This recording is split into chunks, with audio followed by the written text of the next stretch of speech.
가 자, 계약 무효 소송을 냈다는데 제가 곤란한 또 시점이 왔군요. 전속 계약 효력 부존재 확인 소송이거든요. 이거 선생님께서 좀 소개해 주시죠. 본격적으로. 이게 계약 무효 소송이라고 하면 원래 계약을 처음 단계부터 처음 있었던 것부터 다 없었던 걸로 하는 거니까 이거는 좀 어려울 수 있지만 효력 부존재는 지금부터 이게 이 소송 낸 다음부터는 효력이 없는 거다. 그러니까 일종의 계약 해지 소송인 거죠. 그러면은 그 전까지의 그런 그러니까 분배나 이런 건 그대로 하고. 그렇죠. 옛날에 있었던 거는 그냥 그건 이미 끝난 거고 앞으로를 없었던 걸로 하자 이런 건데. 근데 이제 그 계약서가 드는 이유는 뭐예요? 크리스 속에 드는 건 뭐 일정도 그렇고 건강도 그렇고 너무 뺑뺑이 돌렸다. 그리고 수익도 너무 많이 가져간다. 뭐 이런 취지인 것 같아요. 근데 이제 그 이거하고 비교가 되는 게 그 슈퍼주니어 한경 씨 같은 경우에도 비슷한 소송을 내 가지고 그때 했던 법무법인에 여기도 맡겼더라고요. 크리스도 똑같은 데다가. 이게 약간 좀 상황이 다른 게 근데 대중들은 제2의 한경 사태를 보고 네, 있어요. 한경 씨 같은 경우는 처음 슈퍼주니어 활동을 할 때 일단 방송을 2군데밖에 나가질 못했습니다.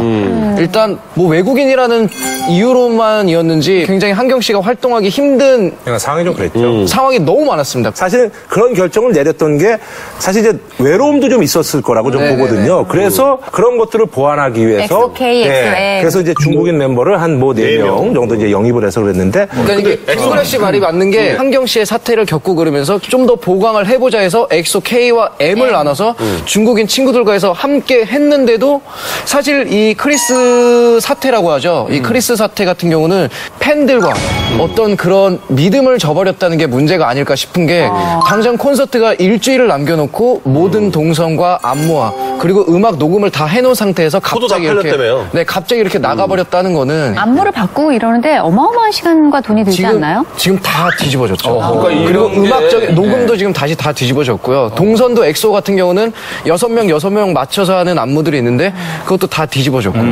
또 기다렸던 팬분들에 대한 약간 예의가 아니지 않나 저는 이런 쪽으로 약간 다가가고 싶거든요. 어떻게 보면 약간 예언을 했을 수도 있는 게 우리가 미리 생각을 했을 수도 있는 게 그 전부터 사건 사고가 좀 있었어요. 그래서 내부적으로도 네, 그래서 이거는 팬분들도 알고 있는 부분인데 무대에서 갑자기 사라진다거나 활동을 해야 되는데 갑자기 회사에 안 나타난다거나 회의를 갔다가 크리스의 능력이 비행인 게 그런 이유인 겁니까? 소름 돋아. 크리스는 자기 능력 발휘하는 거 아니야? 중국에 가 있는 거죠. 지금 현재 아마도 중국에 있는 것 같아요. 네, 중국에 있고 소송은 한국에서 냈는데 이게 좀 하도 이제 해외에서 활동하는 뮤지션들이 많다 보니까 이런 일들이 비일비재하게 벌어지는데 그렇다고 하더라고요. 이제 현장에서 공연을 해요. 근데 자기의 손짓 하나하나에 10만 명이 막 왔다 갔다 해요.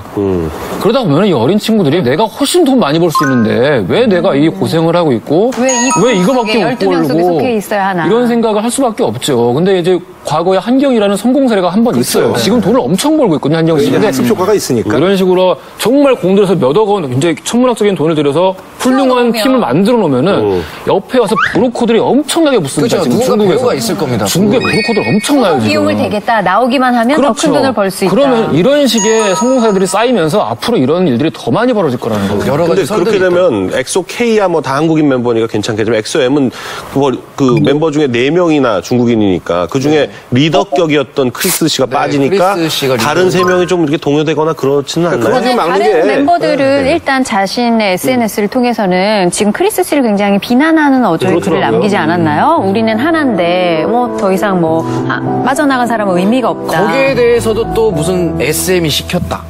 그 글에 대해서도 이런 얘기들이 굉장히 많은데 근데 배신감이 들 수밖에 없을 것 같고 또 같이 이렇게 어렵게 활동하던 사람들인데 그렇죠. 힘들게 오랜 시간을 같이 했고 노력도 했고 근데 막 그런 식으로 속보가 막 쏟아지다가 막 뭐가 굵직하게 나오길래 뭔가 하고 딱 봤더니 이 크리스 인스타그램 언팔로우를 이렇게 기사로 또 쓰는 일을 그러니까 다른 처음 멤버들이 봤습니다. 팔로우를 다 끊었다는 거죠. 크리스에 대해서. 아니, 그래서 지금 보니까 이 친구는 사실은 지금 막 라이징하는 시점에서 그러다 보니까 약간 그래서 그 친구에 대한 시선 자체가 사실은 뭐 예전 같으면은 뭐 이런 거와 맞물려서 무슨 기획사의 어떤 그런 계약서라든지 이런 것들이 좀 문제가 있는 게 아니라 근데 요즘 이제 다 표준 계약서 이제 표준 계약서가 있기 때문에 물론 이제 뭐 계약 기간이 조금 각 계획사마다 차이가 있는 거지만 그래서 크리스에 대한 시선은 어쨌든 간에 뭐 그닥 좋지는 않다. 지금 가장 속상한 건 사실 팬들과 멤버들이겠죠. 네. 그런데 하여간 12년 만에 탄생한 이 두 밀리언셀러를 한 방에 누른 주인공